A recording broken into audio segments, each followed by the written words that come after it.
Let's color outside of the lines today. Let's color outside of the lines this morning. Good morning, everybody. It's time for Morning Manna. And of course, you already know I have a word for you on this morning. I'm going to greet some folk and then we're going to dive right into the word on this morning. But I want you to think in terms of this. Let's color outside of the lines. Let's color outside of the lines on this morning. What a wonderful morning it is. And I just want to greet some people on this morning.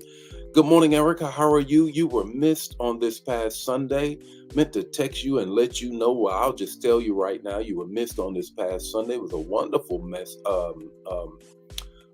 worship experience and going out and doing the whole prayer piece. It was great.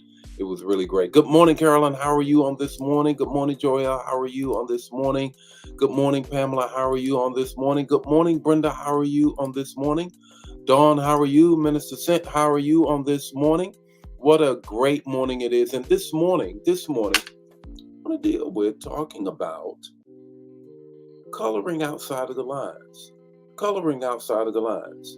Now, I want to ask the question and then we're going to get right into it. Good morning, Valerie Cotton. How are you on this morning? How many of you remember your coloring book from your elementary school days or from your parents buying you the coloring book or maybe even when you were going to dinner and they then had to say, okay, here's the coloring books to keep the kids quiet, whatever the case may be. Good morning, Star. How are you on this morning? Do you remember that? Do you remember that? The coloring books. Just put it in the chat area. Let me see what you say, and then we're going to jump right into the word on this morning. Verena, how are you on this morning? Brother Nesbitt, how are you on this morning? Elder Mobley, how are you on this morning? How many of you remember that? You remember coloring books? I don't know when. Maybe some of y'all are too young to remember the days of coloring books. Yeah, okay. I want to just see that. That's what we're going to talk about this morning. The text, the talk, the takeaway. The text, the talk, the takeaway. It's time for Morning Manna. Let's jump right into the word on this morning. Here it is. It's Luke 137. You already know it. Hear it again for the first time. For nothing will be impossible with God. Nothing will be impossible with God. Notice the forecast, the future tense. Will be impossible. It doesn't say nothing is impossible. No. It says nothing will be impossible with God. Why? Because you got to have God to make sure that it's not impossible. Coloring outside of the lines. Story, and I'll give you the talk after the story. In the first grade, Miss Borden, room 3, East End Elementary School on Olivia Lane in Goldsboro, North Carolina. The school, my classroom was right adjacent to the street. There was the playground, and then there was the chain link fence that was around it. And Miss Borden, that was my first grade teacher, and I remember her giving us, you already guessed it, coloring books. And she insisted that we do not color, you got it, outside of the lines. I remember that she had a guest teacher that came in from Washington, D.C. Oh my God. And here were these two black women teaching us little young black kids right next to the projects in Lincoln Homes projects. And there was telling us don't color outside. They wanted to make sure. So in order to make sure that you colored inside of the lines, I darkened the lines of the figures that we were to color. But that's not all. I'm going somewhere with this. Hang in here. Then I remember the second grade. I no longer went to that school right there adjacent to the projects. My mother wanted me to go to an integrated school, Walnut Street School in Goldsboro, North Carolina, on Walnut Street, guess.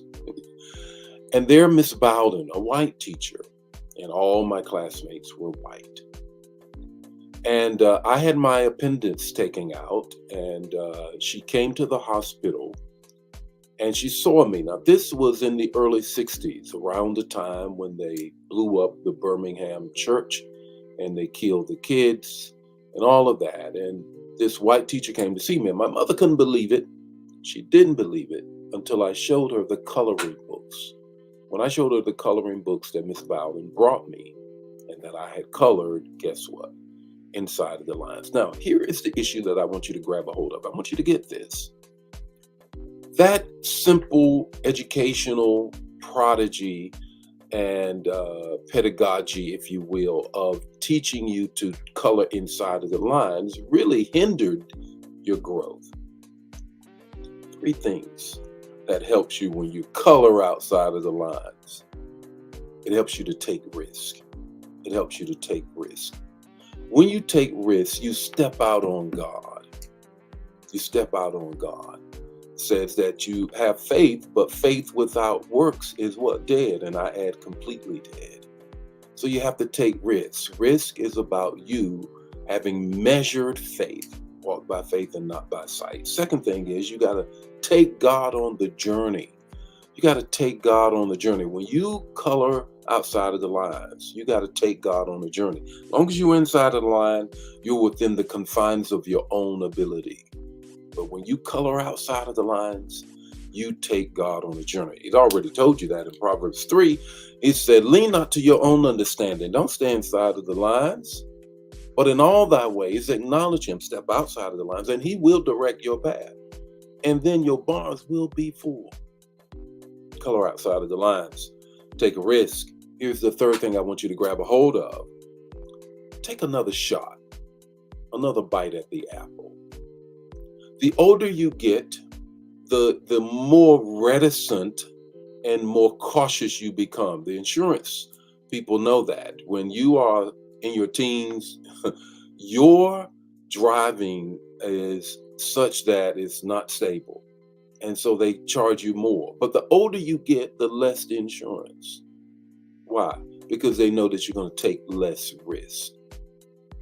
Well, you can't let that be the case in your walk with God, because you will believe less for God and of God and from God if you decide that you don't take another shot at it, another bite at the apple, at whatever God has called you to do. What's your takeaway this morning? Your takeaway is this. It's Ephesians 3:20. He will do exceedingly abundantly more than you can ever ask or think by the power that works inside of you. Color outside of the lines. This bless you, bless somebody else. Don't keep it to yourself. I'll see you tomorrow morning with more Morning Manna. And if you are a life changer, I need to see you tonight. Have your hips and your Nikes in the house, because we're walking through the Bible. The book of Joshua tonight. God bless you. Share the manna. Don't keep it to yourself.